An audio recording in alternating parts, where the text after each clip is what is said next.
data entry for each of the properties in property software, in the property PM software. You need to now, moving forward, create inside of your system. Have you come up with a strategy?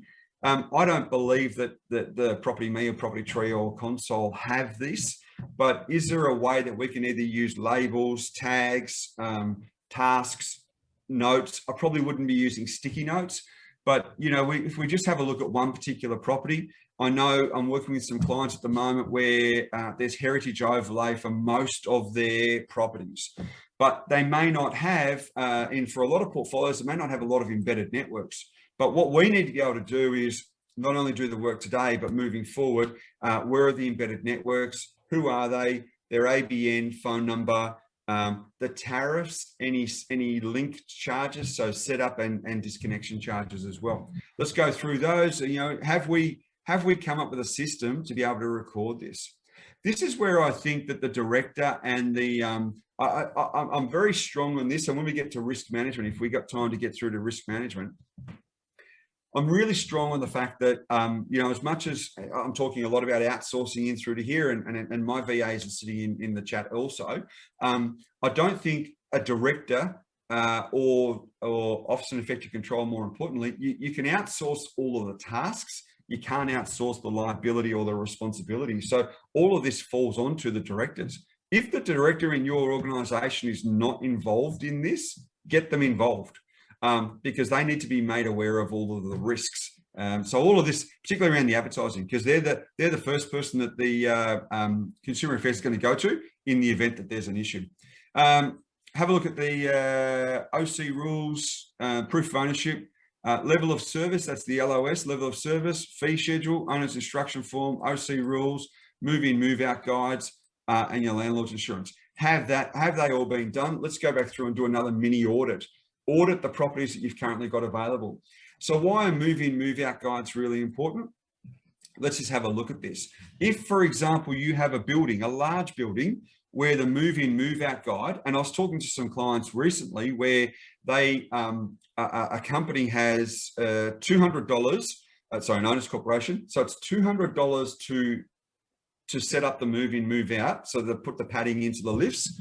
But the tenant has to pay $50 so that when they finish, they only get $150 back. In that scenario, we need to make sure we're noting that in the advertisement, not in the advertisement. We need to make sure that we would note there are special conditions around move in, move out in the ad. But more importantly, I think that definitely needs to be a special condition, and the tenant needs to be made aware of that prior to committing to the property. So these are the things around full disclosure. Car stacker inductions are the same. There's a building in Abbotsford where tenants can't use any of the communal facilities until they've gone and done a building induction with the building manager. That all needs to be articulated into the ads. So where are we going to store all of this? From an agency point of view, all this information is going to be sitting inside of your agent's heads.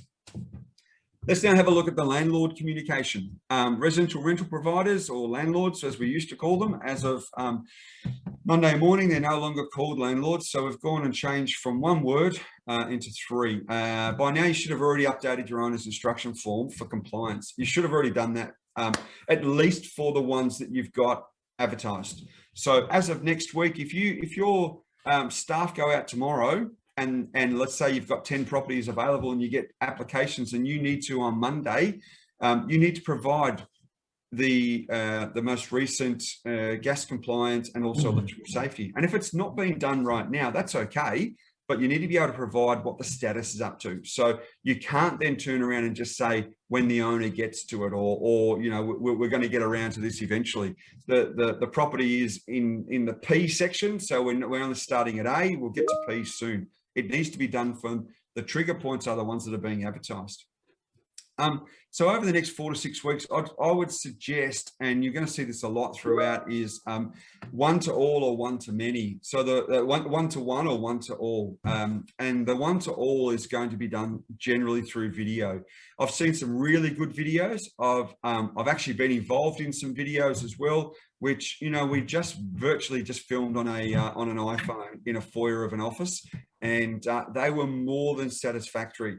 There's been some fantastic ones I've seen, but the end result is the videos are there to create a communication with your owners, and you're effectively becoming the educator. So over the next 4 to 6 weeks, start to create, and I would get your team involved. They don't necessarily have to be well scripted, or they don't have to be overly produced, but what you need to make sure you're doing is getting the information out. Your owners, if you haven't already done so, put cameras on your computers and make sure you're starting to communicate with your owners. Just run a little Snagit. Go on to Snagit and create a video. Go to Zoom, create a video. Put an iPhone in front of your face on a selfie stick, create a video. These are the things that people want. You're not going to need them for a long time. If it doesn't work in 3 to 4 weeks and you feel you're not happy with it because you might have said something which was silly, then change it. But right at the moment, just run with getting the phrase that I'm using in offices at the moment, progress over perfection. Just get it out there. If you're going to typically in through to here, so have you started creating videos? If you haven't, if you have, fantastic. I don't think you're going to have enough. I reckon there's probably, at least if you haven't got 30, 40, 50 videos in your schedule over the coming weeks, I think you're not doing enough, to be fair. And you're going to spend a lot of time on the phone. An enormous amount of time. If you've got 5 property managers and all 5 property managers are having the same conversation with one landlord around smoke detectors or gas or electrical or minimum standards, then they're wasting their time. It's inefficient. So at a director level, the directors need to make sure that they're actually investing in these resources. And it might be a matter of bringing somebody in to do a couple of these videos, again, just to get them going. Get a company to come in and sit with you for a couple of hours and take some videos. Don't stress over what they're like, just get the information out there.